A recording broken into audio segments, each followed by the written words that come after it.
नमस्कार दोस्तों, आज के कंकॉल डिकोडेड एपिसोड में हम चर्चा करेंगे एक ऐसी कंपनी की जिसने पिछले कुछ वर्षों में लगातार अपने बिजनेस मॉडल को मजबूत किया है और अब एक बिल्कुल नए उद्योग में प्रवेश करने की तैयारी कर रही है। यह कंपनी है सुदीप फार्मा लिमिटेड। यदि आपने अब तक सुदीप फार्मा को केवल फार्मा एक्सिपिएंट्स और मिनरल इंग्रेडिएंट्स बनाने वाली कंपनी के रूप में देखा है, तो Q4 FY26 की मैनेजमेंट कॉन्फ्रेंस कॉल आपके दृष्टिकोण को बदल सकती है। मैनेजमेंट अब केवल फार्मास्यूटिकल इंग्रेडिएंट्स तक सीमित नहीं रहना चाहती।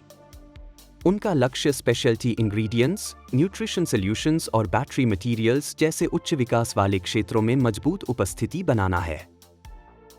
यही इस पूरी निवेश कहानी का सबसे महत्वपूर्ण बिंदु है। FY26 कंपनी के लिए एक महत्वपूर्ण वर्ष रहा। रेवेन्यू लगभग 642 करोड़ रुपए रही, जो पिछले वर्ष की तुलना में लगभग 28% अधिक है। एबिटा लगभग 222 करोड़ रुपए रही और एबिटा मार्जिन लगभग 34.6% रही। प्रॉफिट आफ्टर टैक्स लगभग 174 करोड़ रुपए तक पहुंच गया। Q4 में भी रेवेन्यू और प्रॉफिट दोनों में 2 अंकों की वृद्धि दर्ज की गई। मैनेजमेंट ने बताया कि यह प्रदर्शन चुनौतीपूर्ण वैश्विक परिस्थितियों जैसे कच्चे माल की कीमतों में उतार चढ़ाव, ऊर्जा लागत और लॉजिस्टिक्स चुनौतियों के बावजूद हासिल किया गया। लेकिन इस कंकॉल की सबसे बड़ी चर्चा फाइनेंशियल रिजल्ट्स नहीं थी। असल कहानी है बैटरी मटेरियल्स बिजनेस। मैनेजमेंट ने बताया कि गुजरात के दहेज में बैटरी ग्रेड आयरन फॉस्फेट बनाने के लिए लगभग 300 करोड़ रुपए की परियोजना पर कार्य तेजी से चल रहा है।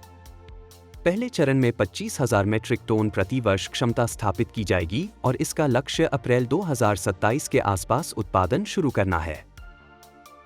यह वही सामग्री है जिसका उपयोग लिथियम आयरन फॉस्फेट (LFP) बैटरियों में होता है, जिनकी मांग इलेक्ट्रिक व्हीकल्स और एनर्जी स्टोरेज सिस्टम्स के बढ़ते उपयोग के कारण तेजी से बढ़ रही है।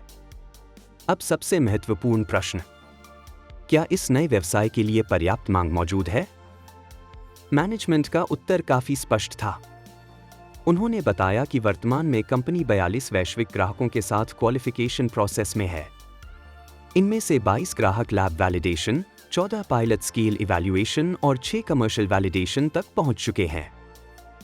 इतना ही नहीं, कंपनी को लगभग 700 मीट्रिक टन के शुरुआती कमर्शियल परचेज ऑर्डर्स भी प्राप्त हो चुके हैं। मैनेजमेंट का विश्वास है कि फेज 1 कैपेसिटी के लिए मांग का आधार धीरे धीरे मजबूत हो रहा है। लेकिन बैटरी मटेरियल्स ही पूरी कहानी नहीं है। दूसरा बड़ा ग्रोथ ड्राइवर है स्पेशलिटी इंग्रेडिएंट्स बिजनेस। FY26 में इस सेगमेंट का रेवेन्यू लगभग 62% बढ़ा। अब यह कंपनी के कुल रेवेन्यू का लगभग 44% योगदान देता है।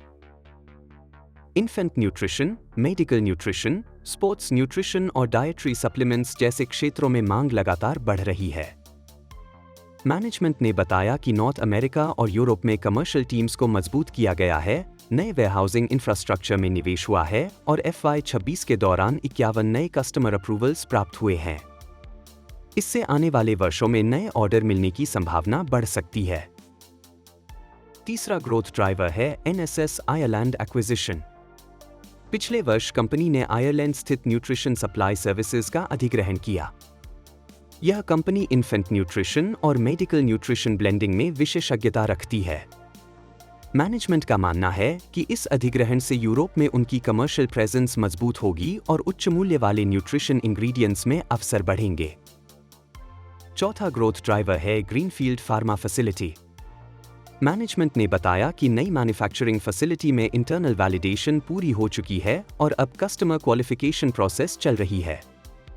कस्टमर अप्रूवल्स में लगभग 6 से 12 महीने लग सकते हैं। इसके बाद ग्लिसनेट्स, सिट्रेट्स और ग्लूकोनेट्स जैसे उच्च मूल्य वाले मिनरल मॉलिक्यूल्स का उत्पादन बड़े पैमाने पर शुरू होने की उम्मीद है।